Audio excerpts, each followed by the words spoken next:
जय हिंद। देखिए, रूस और यूक्रेन की लड़ाई को लगभग 2 साल पूरे होने जा रहे हैं। ये फरवरी में इसका 2 साल हो जाएगा।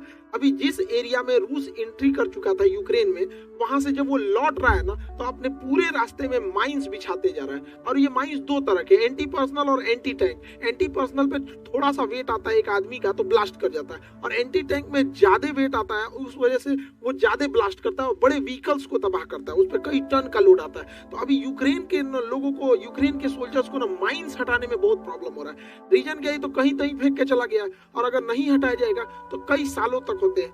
आप सोचिए कि सेकेंड वर्ल्ड वॉर के खत्म हुए अभी 70 साल हो गए हैं यहाँ पर। उस समय के भी कुछ कुछ माइंस है जो अभी भी फटते हैं वहां पे, क्योंकि वो ब्लास्ट नहीं हुए थे। इधर कभी कभी फट जाते हैं वहां पे, तो इतना ज्यादा तबाही हो जाता है। अमेरिका जब वियतनाम से गया था, तो वहां पे भी कई सारे बम बारूद बाद तक में फट रहे थे यहाँ पर। इतना लंबा ये सबका सेल्फ लाइफ होता है। ये बारूद है यहाँ पे, कभी भी ब्लास्ट हो सकता है। जितना समय बीतेगा बहुत कमजोर पड़ते जाते हैं। और इसी बीच यूक्रेन और रूस की लड़ाई में रसिया ने अमेरिका को धमकी देने के लिए, अमेरिका को एक लेसन देने के लिए, अभी उसके ऊपर एक प्रेशर बनाने के लिए एक नए मिसाइल का परीक्षण किया। और ये नया मिसाइल पानी के अंदर से मारता है, पता ही नहीं है, हिडन टारगेट है। ये साइलेंट किलर कहा जाता है पनडुब्बी को। पनडुब्बी के अंदर से ये बैलिस्टिक मिसाइल को मारा है। अब ये बैलिस्टिक मिसाइल कैसे काम करती है इसको समझते हैं। ये बैलिस्टिक मिसाइल यूक्रेन के लिए है नहीं। यूक्रेन के लिए तो छोटी मिसाइलों की जरूरत है जो कम दूरी तक जाती हैं और थोड़ी तबाही मचाती है, उसे टैक्टिकल मिसाइल कहते हैं। तो यूक्रेन के लिए तो टैक्टिकल मिसाइल ही बहुत है। लेकिन जो लॉन्ग दूरी तक जाती है और हैवी तबाही मचाती है, उसे कहते हैं स्ट्रेटेजिक मिसाइल। तो रशिया ने अभी स्ट्रेटेजिक मिसाइल का परीक्षण किया, और जो कि पनडुब्बी के अंदर से, देखिए ये जो पनडुब्बी है ये बड़ा शांत दिखती है, इसको साइलेंट किलर कहा जाता है। ये बंदरगाह पे लाया जाता है, ये बबल्स लगाए जाते हैं ताकि ये बंदरगाह से टकराए नहीं, जिससे कि इसके स्ट्रक्चरल डैमेज हो जाए। तो यहाँ लाया जाता है बंदरगाह पे, ये पानी के अंदर चली जाती है। अभी तो ये किनारे पे है इसलिए ये बाहर दिख रही है। इसके ऊपर रबर की कोटिंग की जाती है, जिस वजह से इसके अंदर का वाइब्रेशन पता नहीं चलता है, और सोनार के अंदर ये डिटेक्ट नहीं हो पाती है। और जब ये इसको बंदरगाह से दूर ले जाना होता है, तो टग बोट से इसे ढकेल के गहरे पानी में ले जाया जाता है। ये टग बोट्स बहुत जरूरी होते हैं। कितने भी बड़ी जहाज हो जाए, चाहे टाइटेनिक हो या भारत का विक्रमादित्य, विक्रांत, जो भी युद्धक जहाज हो जाए, उनको टग बोट्स ही बंदरगाह तक खींच के लाते हैं, और बंदरगाह से भी बाहर करने का काम यही छोटे वाले टग बोट्स करते हैं। बड़े पावरफुल होते हैं, ये ढकेल के लेके चले जाते हैं, फिर गहरे पानी में ही आगे चले जाते हैं। तो ये सबमरीन जो होते हैं साइलेंट किलर है। ये पानी के अंदर चली जाएगी और पता ही नहीं चलेगा, और पानी के अंदर जाने के बाद ये मिसाइल को फायर कर देगी। ये पनडुब्बी जो है पूरा पानी के अंदर चली गई, और इसके अंदर से ये मिसाइल फायर कर देगी ऊपर से, और ये अचानक पता ही नहीं चलेगा कहाँ गया। इसका स्ट्रक्चर काफी कॉम्प्लिकेटेड होता है पनडुब्बी का। आगे का पोर्शन तो मेनली इसका केवल एमुनिशन के लिए यूज होता है। यहाँ पर यहाँ ऊपर की ओर ये वर्टिकल्स मिसाइलें होती हैं निकलने के लिए। आगे से इसके अंदर टॉर्पीडो लगे होते हैं। टॉर्पीडो क्या होता है, अंदर किसी दूसरी पनडुब्बी को मारना है तो टॉर्पीडो, या अंदर से किसी पानी वाली जहाज को मारना है तो टॉर्पीडो। लेकिन टॉर्पीडो ग्राउंड अटैक नहीं कर पाता है, इसलिए ग्राउंड अटैक करने के लिए, जैसे पानी के अंदर किसी देश के ऊपर हमला करना है, तो उसके लिए आपको मिसाइल की जरूरत होती है। तो वर्टिकल लॉन्च के लिए मिसाइल, सामने के लिए यूज कर देते हैं टॉर्पीडो। कई बार टॉर्पीडो के लिए पीछे से भी स्पेस दिए रहते हैं, टॉर्पीडो के लिए अलग अलग जगह से फायर करने के लिए। अब अलग अलग जगह पे यहाँ पे यूजेस होते हैं इसके पनडुब्बी का। स्ट्रक्चर काफी कॉम्प्लिकेटेड होता है पनडुब्बी का। बेसिकली ये आगे का एरिया हो गया टॉर्पीडो के लिए, ऊपर वाला ये मिसाइल के लिए हो गया, battery system, accommodation system, command centre, APU centre, अलग अलग चीजें होती हैं। पूरी पनडुब्बी की संरचना काफी जटिल होती है। और बड़े साइज की पनडुब्बी पूरी दुनिया में सबसे ज्यादा रसिया बनाता है। उसकी पनडुब्बी बहुत बड़ी साइज की होती है, जिस वजह से उसमें बहुत ज्यादा साइज के मिसाइलें आ जाती हैं। ये पनडुब्बी जो दिखने में शरीफ होती है, इसके आगे का एरिया में पूरा मिसाइल ऐसे भरे रहते हैं सब। यहाँ पे आप देखिए पनडुब्बी के आगे का ये हैच खुल जाता है, और इसी में से अंदर से मिसाइल निकलती है सब। यहाँ पे ये पानी के अंदर चला जाएगा, अभी तो इसमें पानी घुस जाएगा। यहाँ पे इसके अंदर हैच होता है। यहाँ देखिए कितना हैच बना हुआ है, 1 2 3 4 5 6 7 8। हमको तो 8 दिख रहा है, 8 इधर है, 8 इधर है, यानी 16 बैलिस्टिक मिसाइल मार सकता है यहाँ पे। और हर बैलिस्टिक मिसाइल में परमाणु बम यूज कर सकते हैं। बैलिस्टिक मिसाइल बेसिकली परमाणु बम के लिए होती है। तो इतना ज्यादा ये पावरफुल होता है। जब इसमें से मिसाइल निकलता है तो पानी इसके अंदर नहीं घुस पाता है, क्योंकि ये पानी के अंदर चली जाती है। मिसाइल निकलने से पहले इसके अंदर स्टीम, भाप छोड़ा जाता है, जो प्रेशर से पानी को आने ही नहीं देता। अब तब तक यहाँ से मिसाइल चली जाती है, फिर ये हैच को बंद कर दिया जाता है, और अंदर साइलेंट किलर बोला जाता है इन पनडुब्बियों को। अब ये इतना अंदर से फायर करेगा, पता ही नहीं चलेगा कहाँ है, समुद्र के अंदर। और हिटलर की सेना की ये बहुत बड़ी ताकत थी, यू बोट्स। उसने यू बोट्स बोला था यहाँ पर। तो ये नौसेना का एकदम रीढ़ कहा जाता है पनडुब्बी। किसी को भी पता ही नहीं चलेगा, अंदर अंदर रहेगा, ना रडार में आने वाला है ना किसी में। और परमाणु पनडुब्बी है तो बाहर भी नहीं निकलेगा।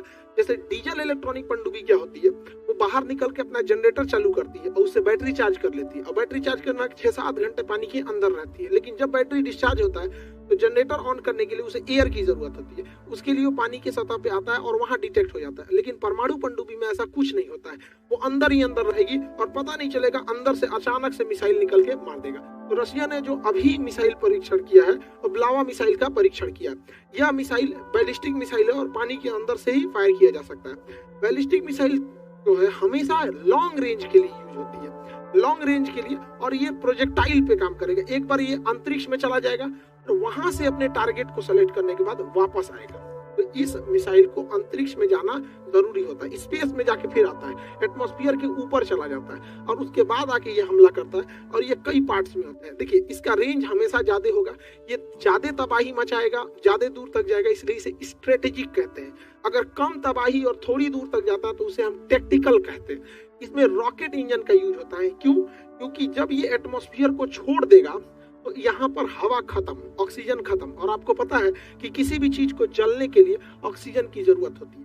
तो इसके अंदर जो फ्यूल है वो तो जल ही नहीं पाएगा अंतरिक्ष में, क्योंकि वहां पे तो ऑक्सीजन ही नहीं है। तो इसलिए अपना एगो ऑक्सीजनों का सिलेंडर लेके जाता है और धधकाते रहता है, धधको यहाँ पे धधकाते रहता है। तो जो जहाज या जो इंस्ट्रूमेंट, जो भी मतलब इंजन अपना पर्सनल ऑक्सीजन का सिलेंडर लिया रहता है उसे कहते हैं रॉकेट इंजन। और जो बाहर से ऑक्सीजन सूंघता है इसे उसे कहते हैं जेट इंजन। जहाज में लगल रहता है जेट इंजन, हेलीकॉप्टर में जेट इंजन, वो बाहर से सूंघ लेता है ऑक्सीजन, इसे हो गया काम।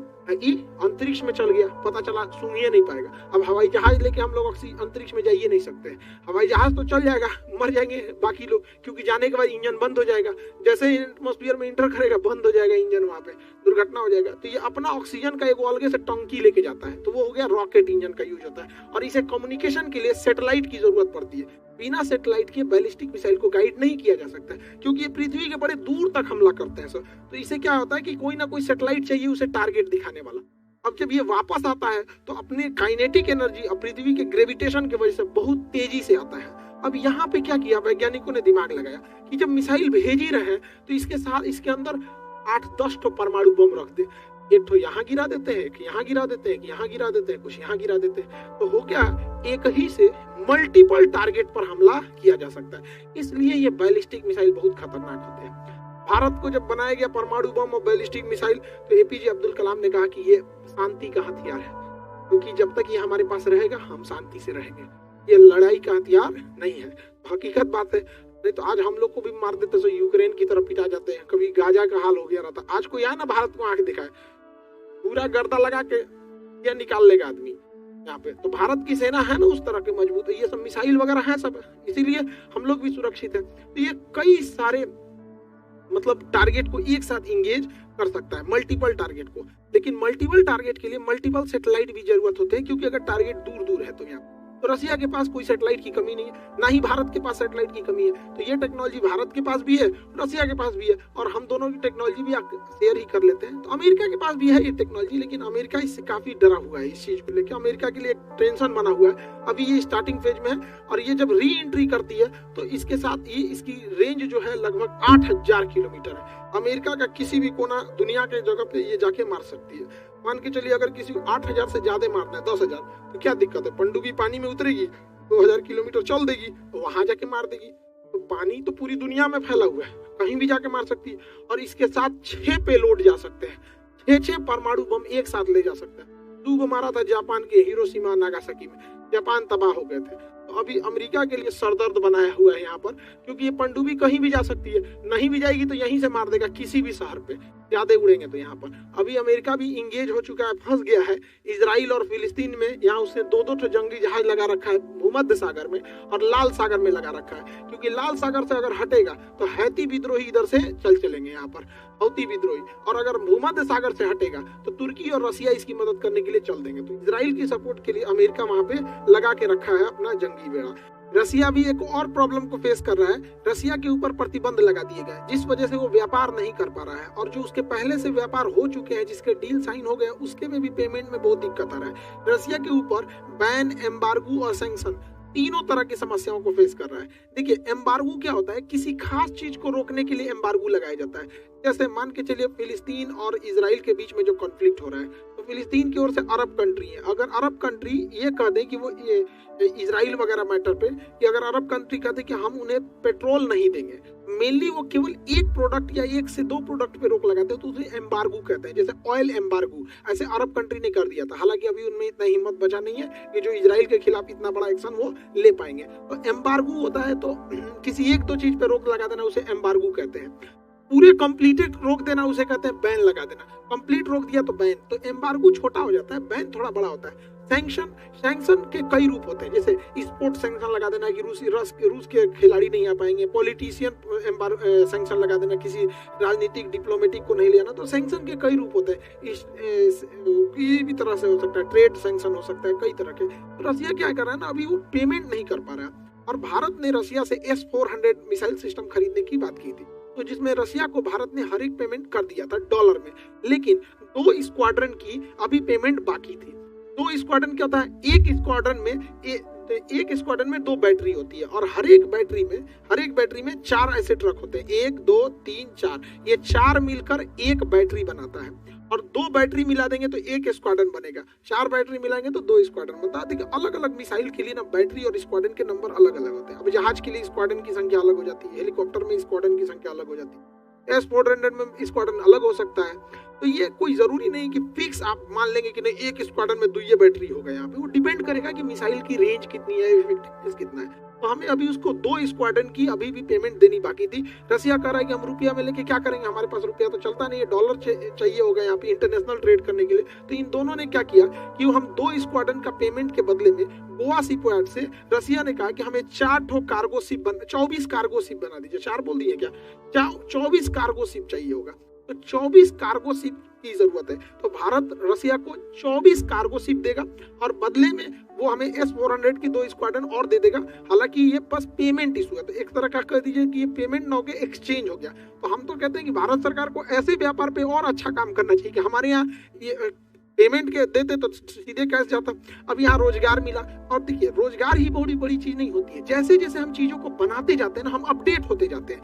24 जहाजों को बनाएंगे तो शायद हमें कुछ अपडेशन आ जाए, हमें कुछ और नई टेक्नोलॉजी सीख जाए, तो और बेहतर हो जाता है यहाँ पे। इसके अलावे भारत और रसिया को व्यापार करने में बहुत प्रॉब्लम आ रहा है, क्योंकि हम रसिया का रूबल लेके क्या करेंगे, हमारे इंडिया में उतना रूबल एक्सेप्टेबल ही नहीं है, और रसिया हमारा रुपया लेके क्या करेगा, उसके यहाँ एक्सेप्टेबल नहीं है। तो हमें एक कॉमन करेंसी चाहिए थी जो डॉलर था, बट अमेरिका ने डॉलर पे सैंक्शन लगा दिया, रोक लगा दिया यहाँ पे।